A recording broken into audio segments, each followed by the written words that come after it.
آیا په حرامو پیسو باندې حج کیږي او که نه کیږي؟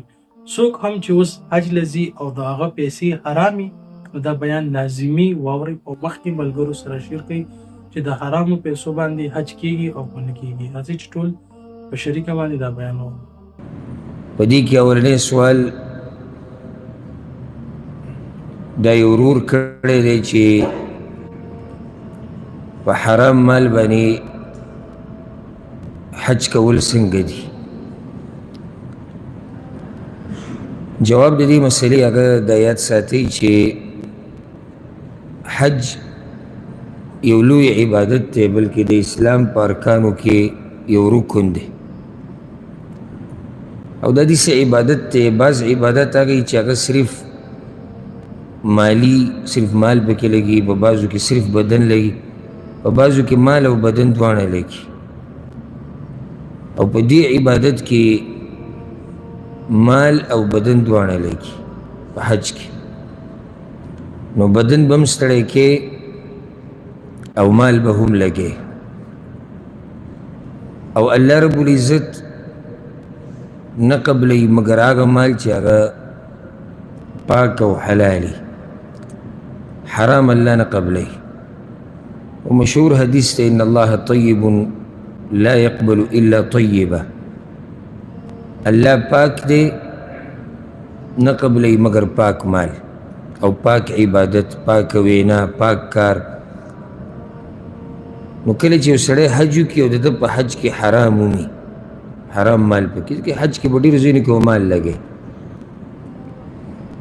نو دی په دې کار ګناهګار دی راځي چې حرام استعمالوي. او حج صحیح دی. حج صحیح دی څه مطلب دی؟ دې کې دوه خبرې دي.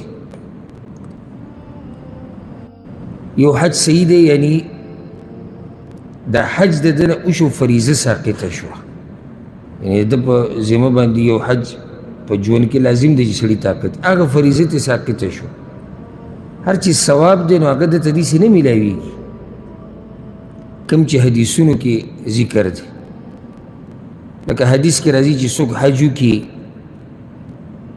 نو د دې جزا د جنت ته ننوته، الحج المبرور. یو حدیث کې راځي چې انسان د حج نه داسې راواپس شي لکه څنګه چې دی په اوله ورځ د مور د خېټې نه راوتی، ګناهونه نه صفا، دا اجر ده ته پوره نه میلاویږي. دا خو واضح ده، ځکه چې حج مبرور هغه حج ته وایي چې هغه خالص د الله دپاره، او دویم هغه په طریقه د رسول صلی الله علیه وسلم، او دغه شان په هغې کې پاک مال لګېدلی. یو سړی حج وکړي په حرامو باندې، حرام مال پکې لګي، یو سړی پکې پاک او حلال مال لګي، دواړو ته د یو شان اجر میلاوي. دا خو ماشوم دا خبره نه وي، صرف دا وشو چې د ده نه فریضه هغه ساقطه شو، بس نور ده ته ثواب داسې نه میلاوي لکه څنګه چې ثواب هغه چا ته میلاویږي چې هغه صحیح حج وکړي په حلال مال باندې.